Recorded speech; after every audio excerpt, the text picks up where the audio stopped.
ఒకటే పనులున్నది ప్రభుత్వం మొత్తం. కమిషన్లు కమిషన్లు కమిషన్లు, 20% కమిషన్లు, 30% కమిషన్లు. మొన్న ఒక మంత్రి గారు చెప్పిన మీరు విన్నారు, కొండా సురేఖమ్మ పుణ్యం కట్టుకున్నది. ఆఖరికి ఒక్క మాట మాత్రం నిజం చెప్పింది.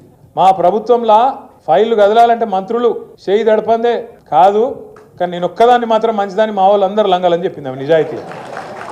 ఆమె సంగతి నాకు తెలియదు కానీ మాట మాత్రం చెప్పింది, ఖుల్లా చెప్పింది.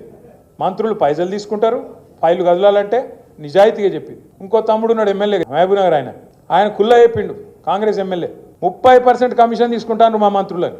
ఇక ఆఖరికి కాంట్రాక్టర్లు వచ్చి సెక్రటేరియట్లో ధర్నా పెట్టిండ్రు. ఉప ముఖ్యమంత్రి బట్టి విక్రమార్క ఛాంబర్ ముంగట 20% కమిషన్ 30% కమిషన్ నీకిస్తే మాకేం మిగులుతుందిరా భయ్ అని చెప్పి వాళ్ళు. ఇదంతా ఎందుకు చెప్తున్నా అంటే ఇక కమిషన్ల లొల్లి మొత్తం ఊరూరికి పోయింది, గ్రామ గ్రామానికి పోయింది, మనిషి మనిషికి పోయింది.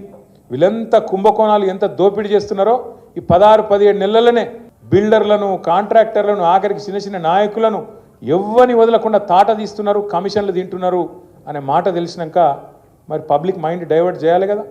అందుకే ముఖ్యమంత్రి ఏం చేసిండు, కేసీఆర్ గారికి కమిషన్ నోటీసులు, ఏది కాళేశ్వరం కమిషన్ నోటీసులని ఎన్నో కథ. ఇక అది రాగానే మిగతాన్ని మరుగున పడతాయి. కేసీఆర్ అంటే మొన్న ఎట్లుంటుందో వరంగల్లో చూసిరు కదా, మీరు చూసిరు, వచ్చిరు అందరూ. కేసీఆర్ కదిలితే మొత్తం మళ్ళీ తెలంగాణ సమాజం అంతా అక్కడికి వచ్చి వరంగల్కి వచ్చి చరిత్రలో చూడని ఒక అద్భుతమైన మీటింగ్ అద్భుతంగా విజయవంతం చేసినందుకు నిర్మల్ జిల్లా నాయకులకు, నిర్మల్ తాలూకా నాయకులకు కూడా మనస్ఫూర్తిగా ధన్యవాదాలు చెప్తున్నాను. కేసీఆర్ కదలంగానే వీళ్ళకి భయం పుట్టుకున్నది. మళ్ళీ అమ్మ కేసీఆర్ బయటికి వచ్చిండు, మళ్ళీ లక్షల మంది వచ్చిర్రు, మన పని తుస్సు.